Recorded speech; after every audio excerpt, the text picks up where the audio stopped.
Well, all right, welcome back to the Cinema of Transformation. This week we are going to watch The Wizard of Oz. You may have already seen this one, or at least heard of it. It is an incredibly popular movie. It was a very popular book when it came out, and it does not seem to get old. It is perennial. Every year it's on TV. Generation after generations of viewers across the world, for whatever reason, and we're going to get into some of those, really touches the heart. The child in all of us, the adventurer in all of us, the hope for something greater, and even the realization that maybe where you are and the people around you really are your home. Even at sometimes it may not feel like that. So for whatever reason, I'm sure there are many, it is incredibly popular, very successful. So it must touch our souls in some way. There's something in this that just gets to us in a way that maybe other movies don't. So pretty universal. Most everybody seems to like this movie or like some part about it. So what we're going to look at regarding The Wizard of Oz is as a journey of self-discovery. Now, it looks like an outer journey because, yeah, they in this crazy place and there's all these people and characters and animals and whatnot. Even though we know that actually takes place inside Dorothy's mind, in her consciousness, while she's knocked out cold, she has this crazy adventure. But at the end, as we'll see, she believes it was real, even though the adults around her think it was just a dream. Is the dream real? Who knows? We're also going to look at some of the other characters as being aspects of Dorothy. That together they constellate to form a better picture, a more complete picture of Dorothy. Maybe even that's why she had to take this journey, is to gather those parts of herself, the Tin Man, the Scarecrow, the Cowardly Lion, and so forth, even the ruby slippers. That's something we can discuss. And as we move through this story, we see as we go along, bit by bit, we see Dorothy release her inner power. She's very powerless at the beginning. Then she is up against Great Oz, but she has this tenacity and, backed by her goal of wanting to get home, intensified to where she really cultivates a lot of power. And she needs to, of course, throughout this journey. But it's probably power that was already there, and we'll see why and how that gets played out. So this is The Wizard of Oz, 1939. The book came out in 1900. It was called The Wonderful Wizard of Oz by Frank Baum. Very successful. Now, I like this. It looks like a TV guide synopsis of the movie. Transported to a surreal landscape, a young girl kills the first person she meets and then teams up with three strangers to kill again. Wow, that's a pretty harsh, brief telling of the movie. Now, that's actually true. I mean, that stuff happens, but that's not at all about what the movie is about. So we're going to get to that. As we know, there's, like Rocky, it wasn't really a boxing movie. It was about a boxer, it was about a person, but it wasn't really about boxing, even though there's boxers in it. So this isn't really about killing, even though that happens. Okay. Now, it was a very early color movie that was just getting with Gone with the Wind. It was around the same time, I think a couple years before Snow White came out through Disney. So color was the thing, and this had to be color. And because of that, somebody at the studio or the director, I'm not sure who, figured that, well, geez, let's give her ruby slippers, because in the book they were silver. And we'll get to what that might mean in a maybe, Emerald City, all this stuff. Okay, well, then there's ruby slippers. But I guess they look great on great on this new Technicolor process that was being used and dazzling people. And silver shoes really wouldn't look that much different in color than they would in black and white anyway. So they're ruby. But that's not what was in the book. Now, the book, some have said, and people have written about some of the symbolism in The Wizard of Oz, that it may have been an allegory for what was going on in the country at the time. As we remember, an allegory is a story that points to another story, just like Casablanca was this drama that takes place in a bar, but really it was a metaphor, an allegory, a story that means another story, for what was happening in the world at the start of World War II. And this may have something to do with what was happening regarding monetary policy. If you look at the yellow brick road as being gold, and that's the standard, the foundation, that everything was based on a gold standard, that was backed by gold. Every bit of money that was produced had a gold backing. So that's the ground, that's the road, that's what's under your feet. The silver slippers may have pointed to silver money, because that's, slippers being, when you move, your shoes, you walk. Silver is how you carried money. Most people didn't carry gold, they carried silver. There were silver dollars, which ironically was $1's worth of silver. Even dimes and some of these other monetary, coins that we have to this day were then made of silver. So silver was kind of the portable money, while the gold was the foundation bank money. And the Emerald City was actually silver in the book as well, and everyone had to wear green glasses. So that was even fake, and that was an important point, because maybe that points to the greenback dollars that we were shifting from precious metals, gold and silver based economy, to this one of paper currency. Even the early paper dollars were called silver notes. You could trade them in for an equal amount of actual silver at the time. There is the Scarecrow. The farmers were having a hard time then. The Industrial Revolution was in full swing around 1900. We didn't really have cars to the degree that we do, of course, now. Even 15 years later, there were Model Ts running around. But it was this change between more of a farming based economy than all this technology taking that away. And then you have the Tin Man, who represents machinery and chopping down trees, this machinery and progress and technology cutting into nature. So don't want to spend too much time on that, probably already did, but I thought that was interesting. You may want to look that up and follow that up with your own studies. But we are off to see the wizard, and our main character, our heroine, is Dorothy. Dorothy Gale. Don't you love that last name? Got caught up in the wind. I guess fitting for her name. Now, she lives with her aunt and uncle, which means she's an orphan. So she's already without a home. She's longing for home when she's in Kansas at the beginning. She doesn't really fit in. As I said before, she's relatively lacking in power. She isn't really smart or mature enough to deal with some of the more difficult adults in her life. And all the other ones seem to maybe want to help, but they just don't seem capable or something, which may be the reason why in this journey that she takes, she has to go out and get those things that are lacking in her life, but are not lacking within her. They're just dormant. They just haven't been released yet. So that's Dorothy. And as far as the love story goes, there's no actual lover in the book. I think Dorothy was 9, and in the movie, I think she's like 12 or 13, which actually makes a very different story. But we're going over the movie, so we're looking at 12-year-old Dorothy. Although I think Judy Garland was a bit older than that at the time. The love is the beloved, and that is this notion of home.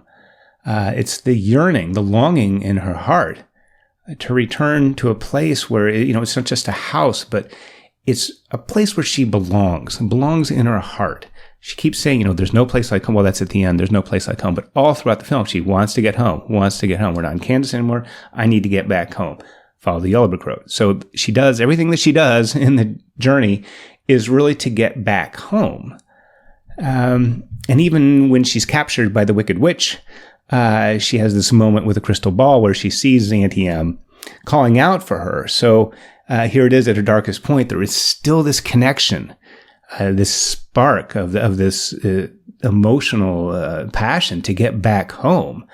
And at this point, she just wants to get back home to Kansas and misses everybody terribly. So that is another way that she reconnects with that. Plays out throughout the whole thing. That is definitely the goal, at least the outer goal that we see throughout the movie, is getting Dorothy back home. Okay, now along the way, she picks up a few friends. She goes there with her little dog, Toto. But along the way, she meets 3 people. And these are her allies. Together, they form this posse, this team, that together they can do more than any one of them can by themselves.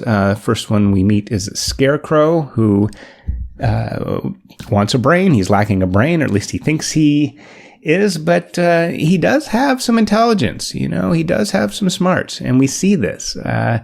This is pointing to maybe our own inner powers, our own inner strengths. A lot of times we don't see them. We can fool ourselves into thinking, well, gosh, I'm not very creative.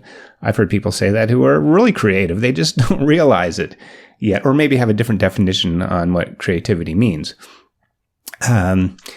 Also another metaphor for the scarecrow is that he's a straw man, that something is not real.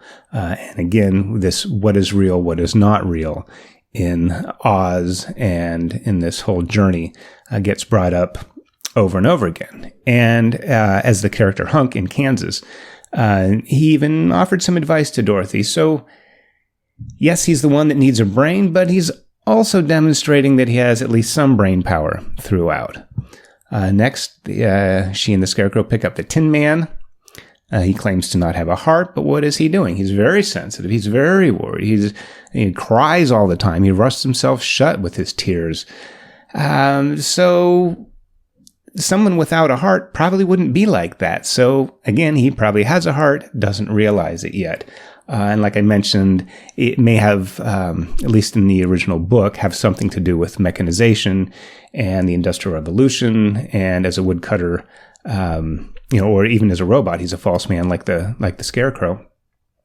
But to destroy nature, which was really present about 100 years ago on people's minds, what was happening as, I guess, environmental issues are today. In Kansas, the Tin Man is Hickory, and he shows kindness towards Dorothy. So whether in Oz or in Kansas, the Tin Man and Hickory really do display kindness and compassion. Of course, then we meet the Cowardly Lion. He claims to lack courage, but he scares everybody at first, even scares himself. And even though on the surface he seems very worried, and he's grabbing his tail, and he's all, oh, what's going to happen? And he's wailing and whining. He does demonstrate courage, and we see this. And since he's in the forest, he lives, even deeper in the forest. Maybe the part that the Tin Man or, mechanization and forest deforestation can't reach. So he's still connected to nature, which is important. And in Kansas at the very beginning, the same guy is Zeke. And when Dorothy falls into the hog pen, he jumps in and rescues her. Doesn't realize how brave he was until after he gets out. He goes, "Oh my God, I was in with the hogs." But he acted on instinct and rescued her. So again, seeming to lack courage, but he actually has it.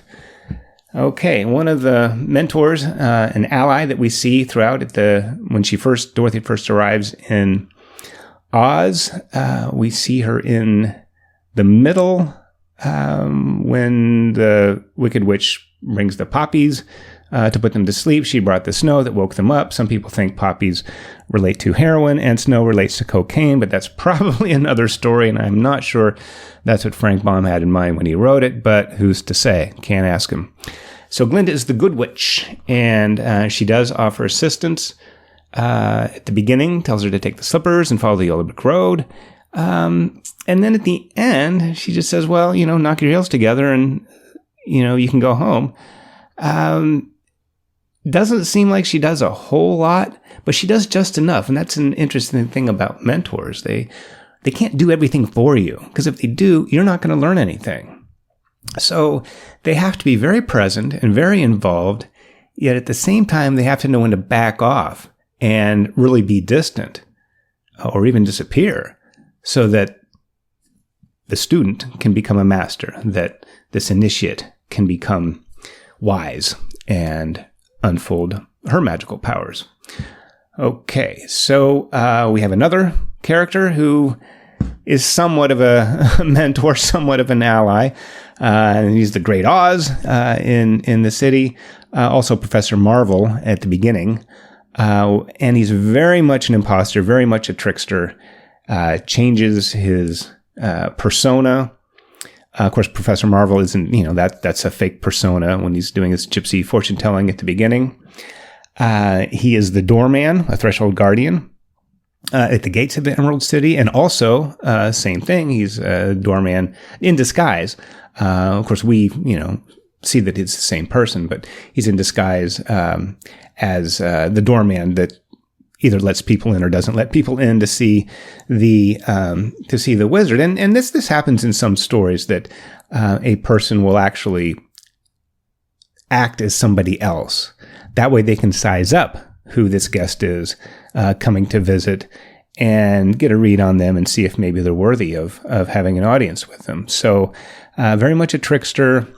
And he, again, like all the adults, he's not really all that helpful. Somewhat. He can definitely help. But some of the things that he does, like when he tells her to go get the broom of the witch, were necessary, really, for Dorothy, again, to act on her own and do these things. So, yes, maybe he was incompetent and really couldn't do these things, but on another level for Dorothy's growth, he really shouldn't, because if he did, she wouldn't grow. Okay, now, obviously we have this opponent, the Wicked Witch.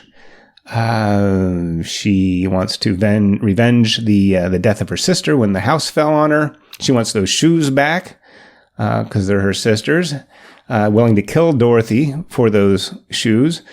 She's Mrs. Gulch back in Kansas, and she was determined to kill Toto. So this is really, really the enemy. I mean, this is death. She wants to kill everybody.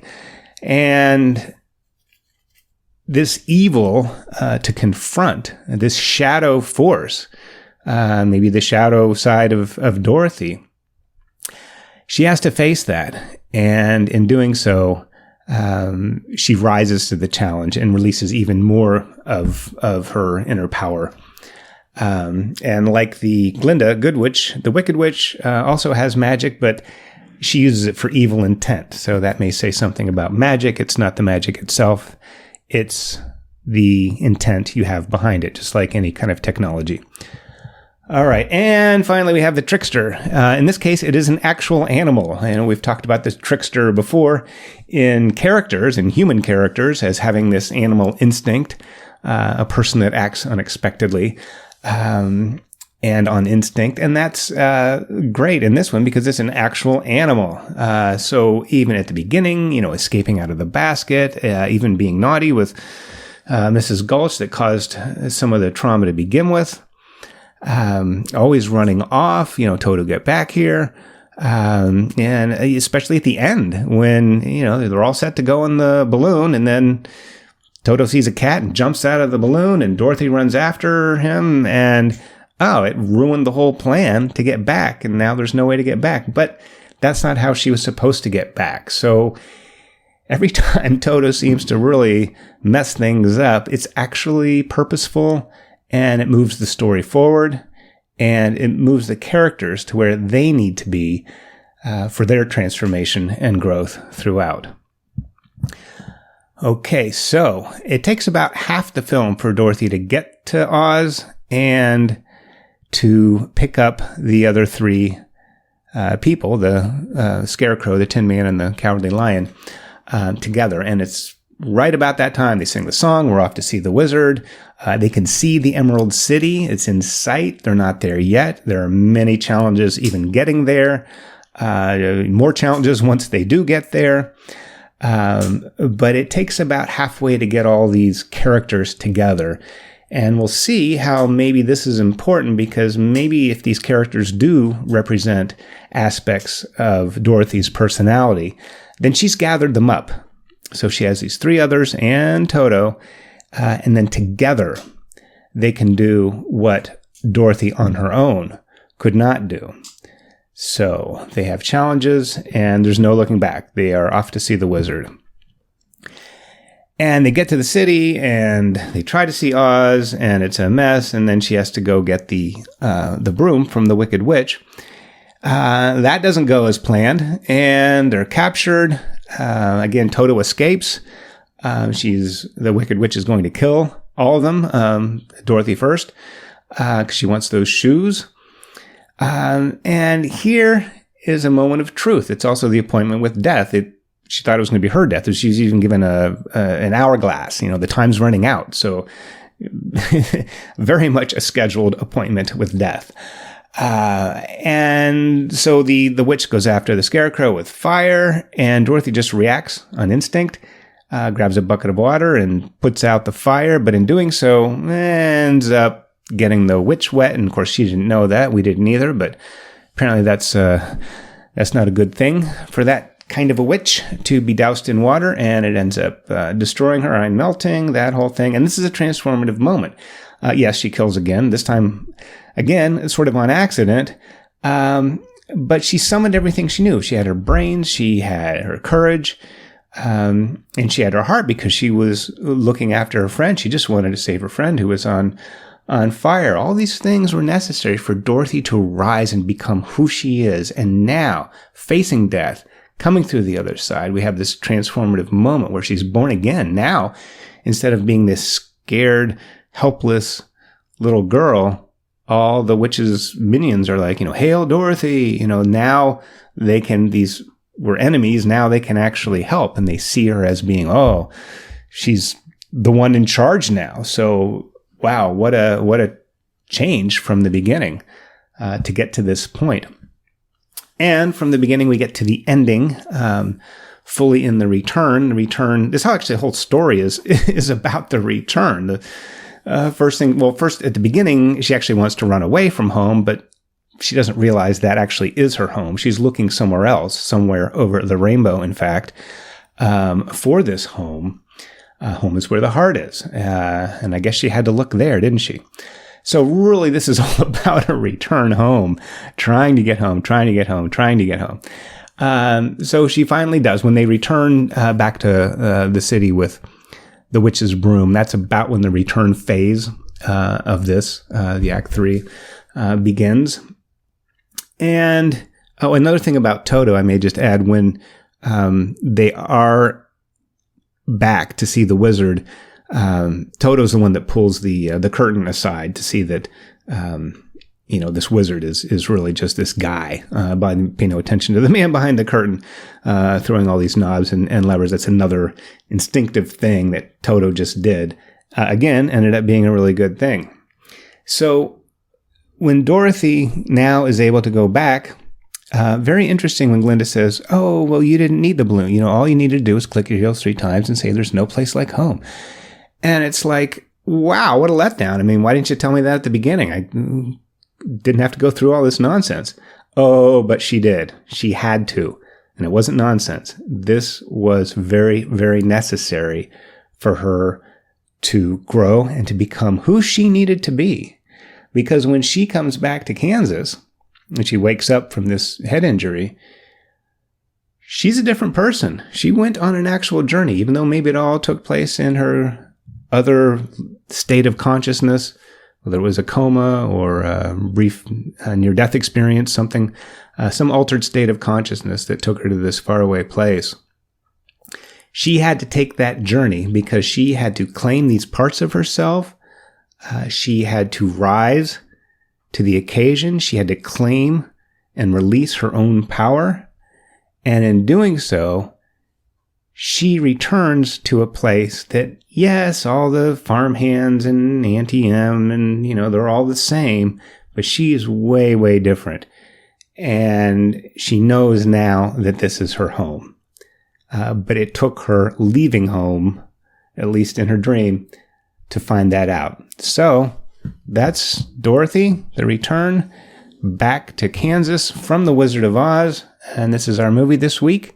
And I hope you enjoy it. And in the forum discussions this week, if there's something with the symbolism that jumped out, maybe that I didn't go over, it's so rich in symbolism. I'm sure there's many, many things. I'd love to hear what appeared to you watching this, because I know some of us maybe haven't seen this movie a while and probably haven't seen it for a class, but now you're required to watch it and study this great movie, this piece of American culture, loved by young and old worldwide for, 70, 80 years now. Okay, so that's The Wizard of Oz. Enjoy.